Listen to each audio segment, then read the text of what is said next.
Hey, what's up, everyone? Today I'm going to be talking about COPD or chronic obstructive pulmonary disease. There's a brief document that I just typed up. We're going to go over it. So, what is the definition of COPD? This is persistent respiratory symptoms such as dyspnea, cough, sputum production, recurrent wheezing, or exacerbations due to abnormalities of airways such as bronchitis, bronchiolitis, and or alveoli problems such as emphysema that lead to persistent airflow obstruction. The diagnosis and staging. So the diagnosis of COPD requires respiratory symptoms plus fixed obstruction with FEV1 FVC ratio less than 0.7 or less than the normal limit on spirometry post bronchodilator. So essentially it's obstruction that does not get improved with bronchodilator. And COPD is categorized into two different classifications.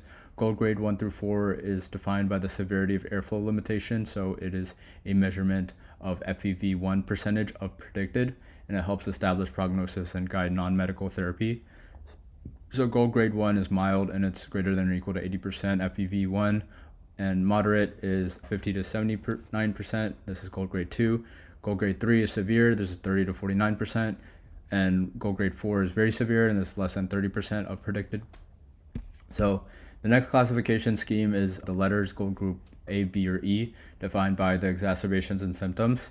And this is further classified based on MMRC and CAT. MMRC stands for Modified Medical Research Council Dyspnea Scale, and CAT is a COPD assessment test. These are essentially two different calculators that will help you categorize what letter classification it is. So essentially, if you have 0 to 1 exacerbations without previous admission, this is either gold group A or B. B is more severe than A. And then if you have greater than or equal to 2 exacerbations or greater than or equal to 1 admission, then it's gold group E automatically. And the other testing for COPD include measuring the lung volumes, the diffusion capacity of carbon monoxide, exercise test, which is the 6-minute walk test, and alpha-1 antitrypsin. The differential, so other things you have to think about besides COPD, so what other conditions can present like COPD. You have pre-COPD. This is when the patient has respiratory symptoms with structural lung lesions such as emphysema and or physiological abnormalities without airflow obstruction. In this case, the FEV1 to FVC ratio will be preserved. The spirometry will show that there are symptoms with the normal ratio but impaired FEV1 after bronchodilation. So essentially, they just don't meet the classification of COPD yet because the spirometry does not indicate that it is COPD. And then chronic bronchitis is another condition. This is an overlapping condition in which you will have chronic cough plus sputum for more than 3 months a year for greater than 2 years. Asthma, for this one, you'll have obstructive spirometry findings, but reversible after bronchodilation, such as albuterol. Then you have bronchiectasis, in which there's a large volume of purulent sputum associated with bacterial infection and bronchial dilation on chest x-ray and high-dose CT. So then obliterative bronchiolitis, you can consider this if the patient had a lung or bone marrow transplant. The high-dose CT will show hypodense areas on the expected regions, causing the clinical findings. Then you have diffuse panbronchiolitis. This is in Asian patients. Chronic sinusitis, the chest x-ray, high-dose CT will show diffuse small centrilobular nodular opacities and hyperinflation. All right, so let's talk about the management of stable COPD. So for the management of COPD, the pharmacological interventions will decrease the symptoms, decrease the risk and severity of exacerbations, and increase the health status and survival. So for gold group A, the starting therapy is bronchodilators such as LABA or LAMA. LABA is long-acting beta agonist. LABA stands for long-acting muscarinic antagonist. LABA is basically albuterol. LAMA is like something like tiotropium. So rescue therapy is a short-acting bronchodilator. For the escalation for gold group A, for dyspnea, you can add the other. So if you started off with a LABA, you add the LAMA. If you start with a LAMA, you add the LABA. And for the exacerbation, it's the same treatment. So LAMA plus LABA. LAMA plus LABA. And the note is for long-acting inhalers, they're better than short-acting inhalers, unless this is occupational dyspnea, in which albuterol will be sufficient, short-acting beta agonist. Tiotropium may slow the decline in FEV1 in early COPD. All right, so for gold group B, the starting therapy is LABA plus LAMA. So remember, it's more severe than gold group A, so you need both. So the rescue therapy is a short-acting bronchodilator. And to escalate this one, you could switch the inhaler device or molecules Nebulizer treatment may be helpful in severe COPD. For the exacerbation of gold group B, you can, if the eosinophils is greater than 100, you can add inhaled corticosteroid. You can also add a biologic such as dupilumab. If they have a FEV1 less than 50% plus bronchitis and the eosinophils are less than 100, you can add roflumilast. For former smokers, you can add azithromycin prophylaxis for pneumonia. And to note, LABA plus LAMA is better than monotherapy. So for gold group E, remember this is worse than gold group B. So for the starting therapy, it's LABA plus LAMA. If the eosinophils are greater than 300 or they have concurrent asthma, LABA plus LAMA plus ICS. And the rescue therapy is the short-acting bronchodilator. To escalate, it's basically the same as gold group B. We already talked about that. You can go back and watch that. So for the notes, so essentially, inhaled corticosteroids are done if there's features of asthma, and LABA plus LAMA plus ICS is better than just LAMA plus LABA to decrease the exacerbations. May increase the risk of pneumonia, can consider discontinuing if there's no improvement with inhaled corticosteroids. This is like the COPD inhalers. You can pause the video, and so this, I'm not going to go over this. You could just go one by one. Basically, the patient, when they come into the clinic, they'll likely have one of these inhalers. So if you know what they do, it'll help you guide their treatment. All right, so non-pharmaceutical interventions. The primary solution for lifestyle adjustment is smoking cessation.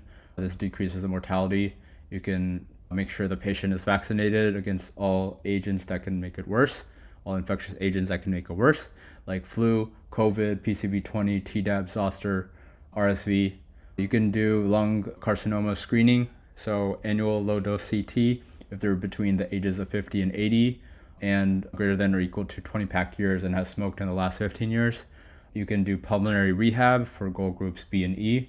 This increases the quality of life, increases the exercise capacity, and possibly decreases the mortality. You can give home O2 if the PaO2 is less than or equal to 55 or SpO2 less than or equal to 88%. So you can reassess the home O2 after 60 to 90 days. Then you could give the non-invasive positive pressure ventilation if basically they don't improve with the O2. So if they have persistent hypercapnia and their O2 sats are low, you can give CPAP or BiPAP, and that can help improve their outcomes. And then you have interventional therapies. So you can have a lung reduction if they have emphysema and hyperinflation. They can have a bulectomy if you have some of those air sacs that need to be resected. You can do a lung transplant if they have a progressive diagnosis despite max prescription medication. If they're a non-surgical candidate, what does it say here? Yeah, I'm not sure what that means. Anyways, let's talk about COPD exacerbations. Basically, how do you know if they're having an exacerbation? So if they have a previous diagnosis of COPD and they have increased dyspnea, increased or change in sputum and or cough in the last 14 days, you can ask if they had any prior exacerbations that remind them of this presentation, any recent steroid use, any intubation use or antibiotic use in the past or recently. And so the differential for COPD exacerbation, other things that present like it, is upper respiratory infection or pneumonia, congestive heart failure, or PE. So the workup, so you want to order chest x-ray, ABG, VBG, ECG, troponin, NT-proBNP, sputum culture, right ventricular pressure, CRP, pulmonary embolism. The management is essentially you want to keep the oxygen saturation between 88 to 92%. Remember that hyperoxia, or giving more oxygen than necessary, is actually counterproductive. Remember back in physiology, the Haldane effect. So if you give more oxygen than necessary, this can cause pulmonary vasoconstriction in areas that are ventilated but low perfusion. So it can essentially vasoconstrict in those areas. So essentially the areas that will be well ventilated will have decreased perfusion, and essentially it will make the hypoxia worse. So the management for COPD exacerbations, you can give bronchodilators such as albuterol, ipratropium, DUNEBs. Initially, you treat by give DUNEB standing order every 4 hours with albuterol as needed every 2 hours. You can space the DUNEBs as necessary. And steroids, so prednisone 40 milligrams for 5 days is evidence-based medicine. Oral versus IV, that's a decision based on if they're using anything that can impair their ability to take medicine orally. So if they have a BiPAP, for example, you want to give IV, otherwise you can give them orally. And also there was a trial that was done that showed that 5 days is non-inferior to 14 days. And increased duration of steroids will increase the risk of pneumonia due to the immunosuppression. And if they're having severe symptoms, you can give IV methylprednisone 60 to 125 milligrams every 6 to 12 hours for 72 hours. Budesonide and nebulizer treatment can also help.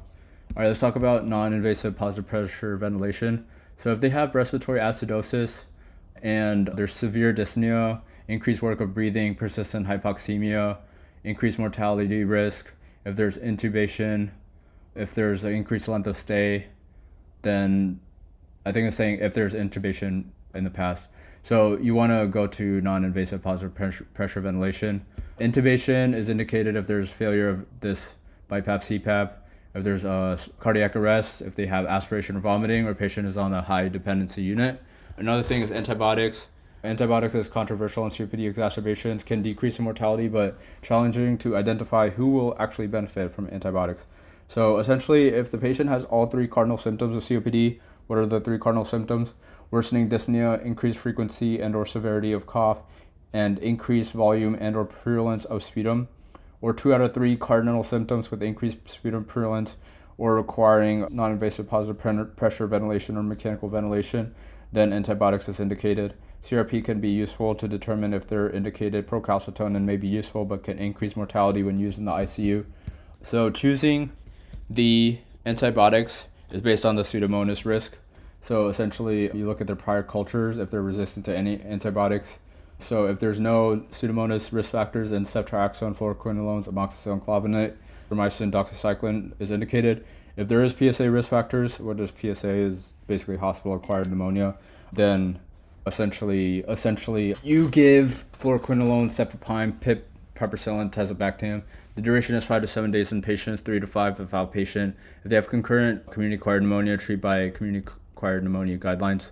So, and another thing, if they have any viral pneumonia, oseltamivir if flu A positive, even if greater than or equal to 48 to 72 hours, you give venous thrombosis embolism prophylaxis such as heparin drip or heparin GTT or DOAX. And the inhaler therapies, short-acting beta-agonist albuterol, levobuterol, can help. Short-acting muscarinic antagonists such as ipratropium can help. Long-acting beta-agonists such as salmeterol, formoterol can help. Long-acting muscarinic antagonists such as tiotropium or umeclidinum can help. Inhaled corticosteroids plus LABA such as fluticasone, salmeterol, otherwise known as Advair, or budesonide, formoterol, otherwise known as Symbicort, or mometasone, formoterol, otherwise known as Dulera, or fluticasone, vilanterol, otherwise known as Breo-Ellipta. LABA plus LAMA, umeclidinum, vilanterol, otherwise known as Enoro-Ellipta. LABA plus LAMA plus ICS is fluticasone, umeclidinum, vilanterol, otherwise known as Trilogy Ellipta. All right, that's COPD.